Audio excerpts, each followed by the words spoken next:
2 in the afternoon, and we have 2 more tomorrow. And then we have, as Rich mentioned, we do have our annual meeting in the afternoon. Everyone's invited to come, but it's for NIFOA, and there is a DEC guy that's going to be speaking to us there as well. All right, so without going much further in all of that, Rich Tabor is a neighbor of mine in the summertime. He lives there all year round, but he's notorious in Madison County. He loves to loves to raise coon dogs and go coon hunting. So if anyone is interested in that, he's the guy to talk to. I guess there's some state competition going on this year as well, and that's only one of the things he's involved in. He has a day job and he's got a night job, and he works for CCE out of Shenango County. And as the slide said, he's project manager for a state wildlife grant. He's educated at ESF. He's got a 165-acre farm down in Madison County. I call it on the Fisk because he lives on Fisk Road, and it's a rural neighborhood, to say the least. And he has 25 or 30 beef cows that he raises up to feed everybody. Of course, he sells those, I think. So anyway, that's well, his coon dogs are a registered competition breed of Treen Walker dogs, coon hounds. So if anyone knows Treen Walkers, he's the expert. So Rich Tabor. Well, good afternoon, everyone. I'm here today representing. I kind of come from 2 different orientations. One, I'm here as a volunteer for the New York Forest Owners Association. Our chapter, Central New York chapter, sponsors these events every year at the fairgrounds. And I also work on a contract to the New York Forest Owners Association. I am a state wildlife grant project manager, a project which we are finishing up right now, and which deals with extending outreach to forest landowners for wildlife species of conservation need. But now I have here, but the title of my talk is Sources of Assistance for Forest Landowners. And there's a bunch of websites, different organizations, and you don't need to jot them down because I copied off my PowerPoint, and I'll pass these around. Feel free. All the websites are on this, and feel free to take one. And the point is, there's a tremendous amount of information out there available, and it's very easy for you to be overwhelmed with information. And rather than talk about every single source of information for woodlot owners, I'd like to hit upon some of the, a few big sources. And first, why do we own our forests? Forests cover 62% of New York State. Now, you know that old phenomenon when you go to other parts of the country and you tell them you're from New York, you know what they automatically think. They think you're from Manhattan or Staten Island or something. Little do they know that New York State has 18 million acres of forest land, of which about 14 million of that 18 million acres is owned by private forest landowners like us. Now, why do we own these forests?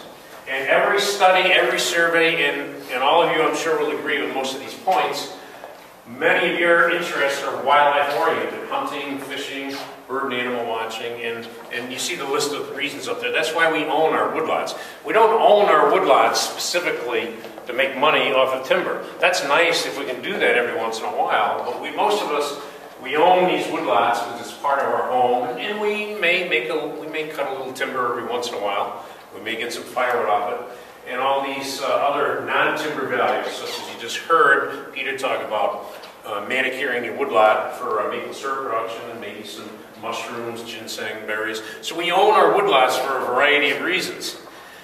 And if they are managed correctly, they can provide a whole host of values.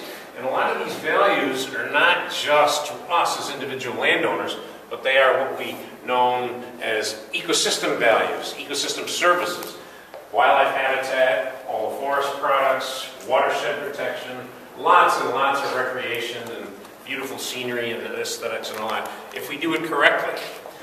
Okay? Now, there's an enormous number of sources of information out there. Government agencies, non-government agencies, peer-to-peer networks, which you've heard off and on all day if you've been to other sessions, this Master Forest Owner Program. And there's just a ton of media out there now, books, publications, magazines, websites. And now in this day and age of the internet, not only do we have the internet available in Google, you can type in keywords and you can get an enormous number of publications. Now, remember the days of dial-up when we had, I think my first modem back in the early 90s was like 26 kilobits or something like that, and now, I mean, now everything is in gigabytes, and there's a lot of information out there, and of course the proliferation of the social marketing sites, social websites, like Peter mentioned in his Cornell site. So we're going to talk about some of these things that are available to you. Okay. Now, one of the key, we hear this term over and over again, the DEC. Well, let's put one thought, one caution in your mind now. You all know what the state of New York's budget is, and it's hurting, and the government, I realize, is trying to turn things around. But New York State is had tremendous budget problems. There is some assistance available to you from the DEC. But one thing you have to get out of your mind is DEC cannot send a forester out to your property to manage a complete timber sale from A to Z. You may be able to get a forester out there for a little bit of assistance. Between them and maybe a master forest owner visit, they'll steer you in the right direction, but they're limited as to what they can do. But nonetheless, New York State is divided into 9 DEC regions, and the private lands forestry, they have a private lands forester. Typically, one private lands forester covers 1, sometimes 2 counties. You know what happens when someone retires? Seldom do they backfill those positions. And so I've heard of people getting on the list, and a year later you might or might not get a visit. So they are available, but with some limitations. However, what the DEC does do, they manage a list called the New York State Cooperating Foresters. And the Cooperating Forester Program is designed to encourage landowners to work with private foresters in managing their woodlands. Increasing contact between landowners and professional foresters will promote wise stewardship. And you can find that list, and it's in the PowerPoint that I gave you. You can go to that list, click on that list, and it'll give you a list of private consulting foresters. Now, whenever we talk about woodland management, whether for whatever the purpose is, particularly if you're going to have a timber sale, we recommend that you have a private consulting forester. Now, I'm trained as a forester, and I still to this day say, were I to have a huge timber sale on property, I would hire a consulting forester. Now, why would I do that when I'm trained as a forester? Because I don't deal every day with logging and loggers and markets. I'm an educator. I deal in dispensing information, and I would certainly hire someone that is more of an expert in that, because you only get to sell timber so many times in your life. And we're going to find out, well, we don't have time in this presentation, but if it's done correctly, if you get your woodlot in tune, you can get harvests in some stands like every 15 years, maybe 20 years. But how many 15 to 20 year cycles does any one of us have in a lifetime to accomplish that? So the idea is if we do it well, the woods will benefit. So the Cooperating Forester Program is how you access yourself of a private forester. And that private forester represents you just as a lawyer would in a real estate transaction. That forester, he or she represents you. And they put out a contract, they put the timber out to bid. And one of the things that we always talk about, and I work in wildlife management as well, is that timber management, forestry operations is the vehicle by which wildlife habitat improvement can occur. And I'm going to talk a little bit about that toward the end of my speech here. But there are other government agencies involved, and we have what's called here the alphabet soup. Usually in every county there's a building. There's FRS and NRCS and SWCD, et cetera, and there's a whole bunch of agencies. Usually they're located in the same building, along with Cooperative Extension, Cornell Cooperative Extension. Well, Natural Resource Conservation Service is typically that agency which you may hear about, well, there's cost-sharing practices for this practice, for that practice. You may have to have a DEC forester approve your practice, but where you go down and sign up for the money, most of it is usually done at NRCS. And there's a website there where you can find, there's an NRCS in every county of the state. And if you want to do anything with a cost sharing, that's the agency you go to. And a couple of their sister agencies. Now, most of us own land. We might have land in addition to forest land. We may have some farmlands, grasslands, and all your agricultural programs, you can go down to them. Usually one of these agencies will cover your bases. The Farm Service Agency, NRCS is mentioned, and the Soil and Water Conservation District. And people always ask, what's the difference between NRCS and the Soil and Water Conservation District? Well, NRCS is a federal program, and the Soil and Water Conservation District is a county program. And they're like sister agencies. But those are other government agencies which you may go to for information or cost sharing or advice. Okay? Now, in New York State, another government agency, a huge organization with many different components, is Cornell University. This is the Cornell University itself, that huge campus down in Ithaca.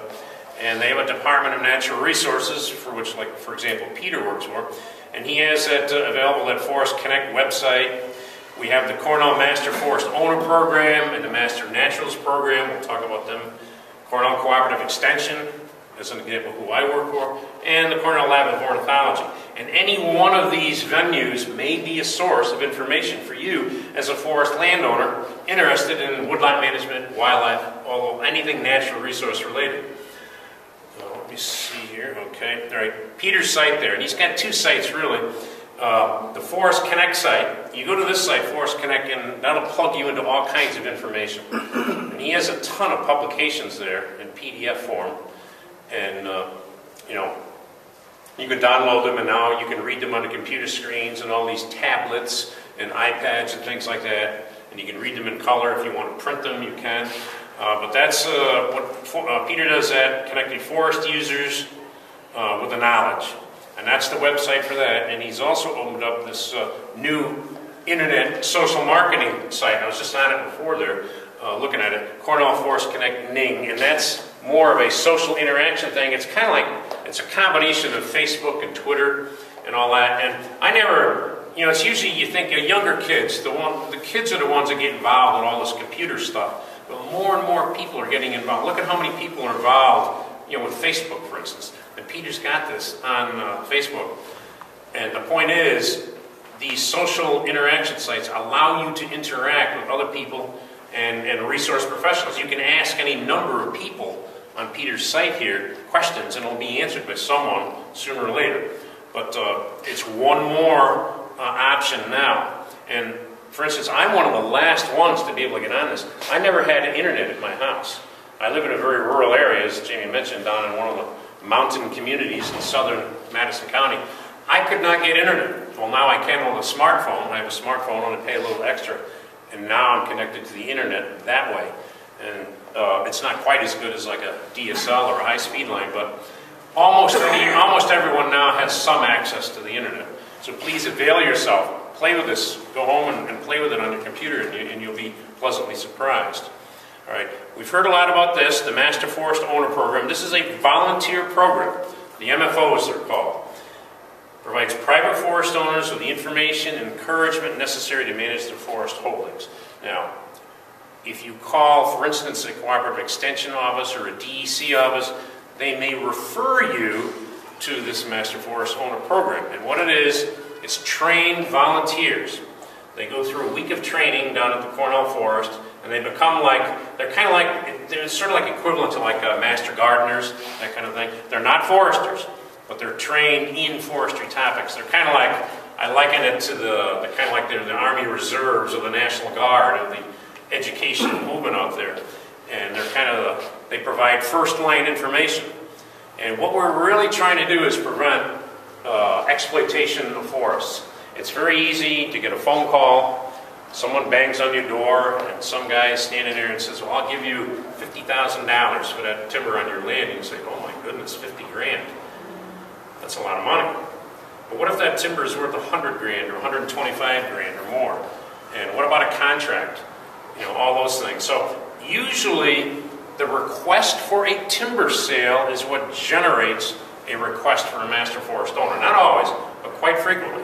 And someone will say, like someone approached me this morning here, a couple I know and they said, yeah, we're thinking about selling some timber. We want to come to one of the talks we have tomorrow. And we do have a consulting forester, Andy Metz, who's a consulting forester from Tully. He coincidentally happens to be Jamie's forester, and we've worked with him a lot. He'll be here speaking tomorrow. And that's exactly the scenario we want to see happen.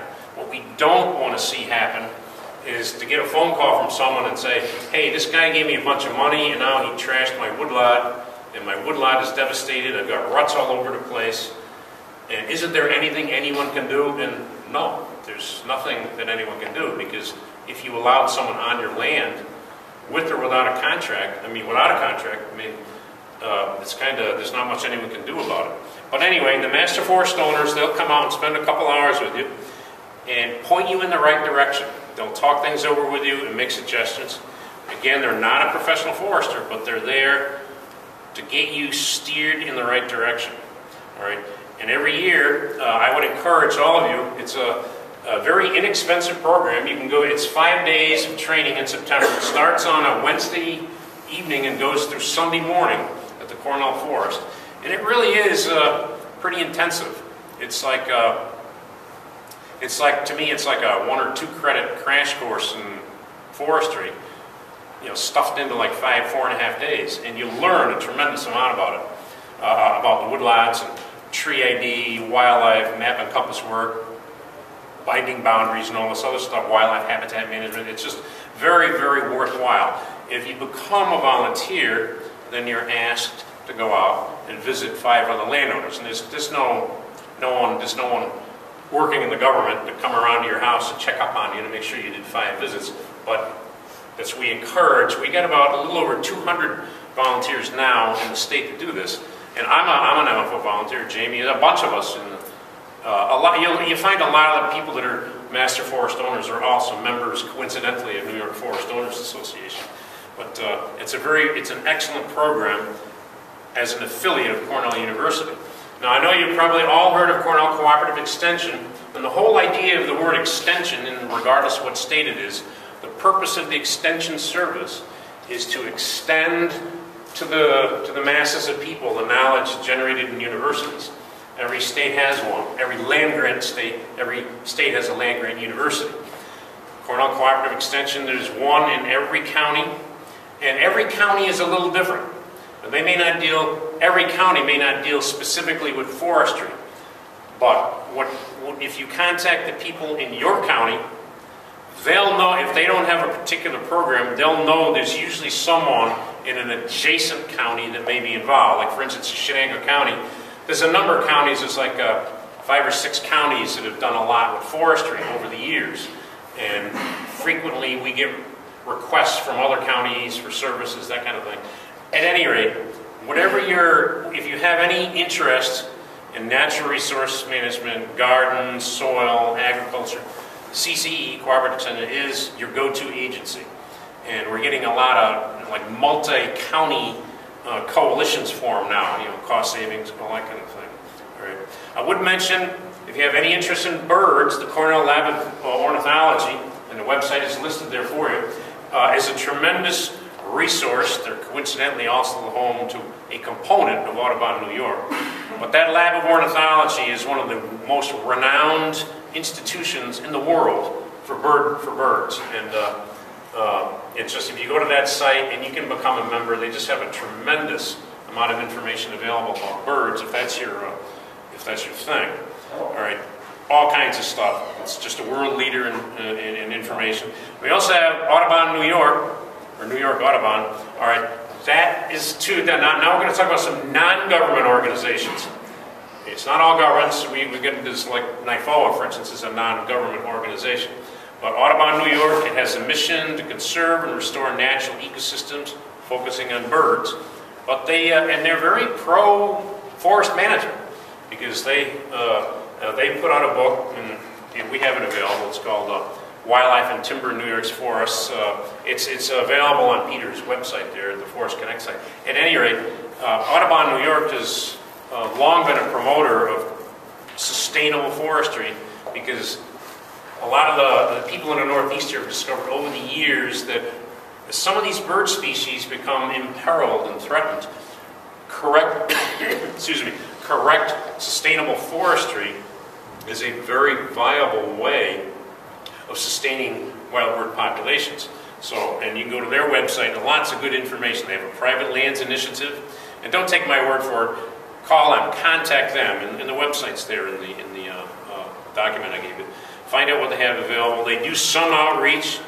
They do workshop with partners, and there's a lot of agencies now we're working together. DEC, Cornell Cooperative Extension, Audubon, New York, the Nature Conservancy. Frequently, we pool resources, and we'll have landowner workshops putting out information to the landowners.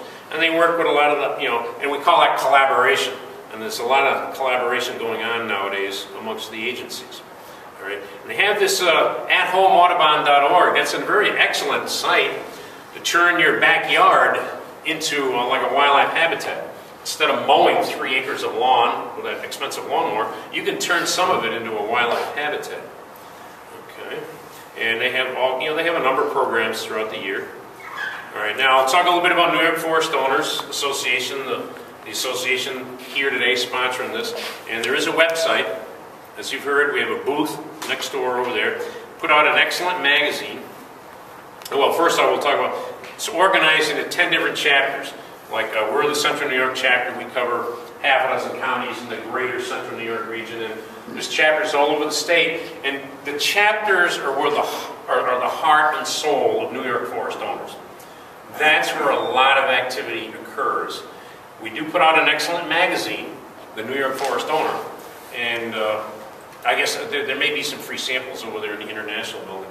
But the point is, the chapters are where a lot of the activities occur. Like our chapter, our Central New York chapter, we have maybe half a dozen events a year, a couple woods walks, a picnic, a Christmas party, and you really, when you go out there and hobnob with other landowners and see what they've done, there's almost always someone in your group that's had a logging job or is considering one, and they did one, like we had a woods walk on my farm last June. I rented a house I owned to an Amish kid, and he logged a lot of the ash off my property in anticipation of losing it to emerald ash borer. And so we had a woods walk as a follow-up to that ash operation, and we had, I don't know, 15, 20 of us traipse through my woodlot one gorgeous Saturday afternoon back in June, and we looked at the woods and talked about it and that kind of thing. And that's the value, talking with other people. And we found that a lot of people trust their neighbors. And a lot of these people were my neighbors from our chapter area. And we find that people trust their next door. Like, when you go to buy a new car, do you believe all the ads on TV? No, you talk to one of your friends and say, well, would you buy this car again? And if they say yes, well, then you might be likely to take their advice. And the same thing, when you can interact with your neighbors that have had certain experiences, that's a source, generates a sense of trust. And here's some examples here. There's a picture of John Druke in the back there. This was a number of years ago at his house, his woodlot down in Georgetown. Woods walks, sawmill tours, dinners, guest speakers, picnics, social events. Like, for instance, our chapter, we're going to have a dinner here in March. One of our guest speakers is going to be my supervisor, Rebecca Hargrave, who spoke here yesterday on emerald ash borer. She's going to be speaking on growing mushrooms in your woodlot. And social events, educational events, lots of stuff at the chapter level. All right. Now, I'm going to talk briefly about some other resources that are available. And they're all listed there. And one of these right here is, this is a guide right here.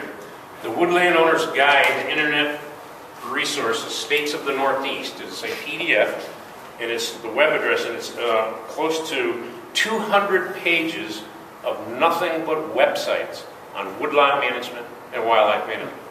And you can download it, you can print it off, and you can get lost in your computer for hours, days at a time if you are so inclined. And you can find more information. And it's an excellent, I cannot recommend, if I had to recommend only one document, I would recommend this one right here, Woodland Owner's Guide to Internet Resources, and there's the website. And you got to have a high-speed connection. This doesn't work with dial-up. Right.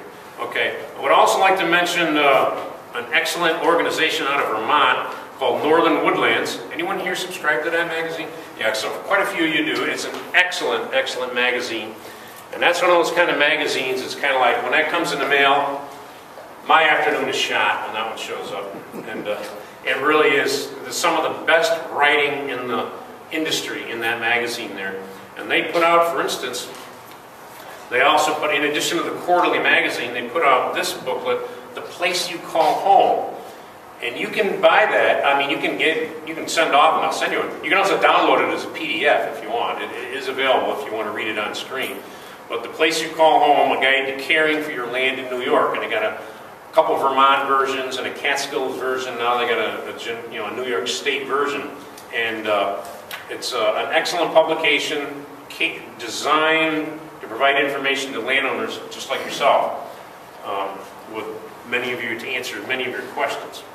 Okay, got a couple books here that are available. If you go to Amazon.com on the internet and just type in the Woodlot Management, these two books will pop up. Working with Your Woodland and the Woodlot Management Handbook. Both of them have been around a while. They have a few years on them. There's a new one come out too. Story Publications has just come out with a new book on woodlot management. Story Publications, that's that company, they write books about everything. Gardens and livestock and all that kind of stuff. Well, anyway, there are a couple, 3 books out there specifically designed to the woodlot owner. And they make good Christmas presents, and they're not really technical. So you can read them, and they're designed for the private landowner. Okay, now, this is the mother lode right here. This book right here called A Landowner's Guide to Wildlife Habitat Management. It's listed there.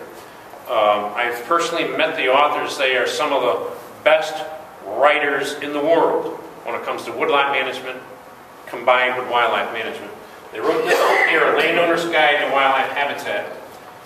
You go to Amazon.com and type it in, you'll see I wrote a review about it. And not only did they have this book, but they also wrote, its much bigger brother here, is a technical guide to forest wildlife habitat management. And it deals with silviculture and wildlife. So even if timber is your main objective, there's a lot of information on what you can do with the woodlots on your property. And this is designed primarily for foresters and wildlife biologists, but it makes an excellent read. I'm going to write a review about this one before too long. And I met the authors a couple weeks ago, and they're just phenomenally knowledgeable people. They're kind of like the 2 books that it's the same authors, a team out of New England, New Hampshire, and what they wrote is it's just really phenomenal. And I think that brings me to the end of my sources of information. Do we have any questions from anyone?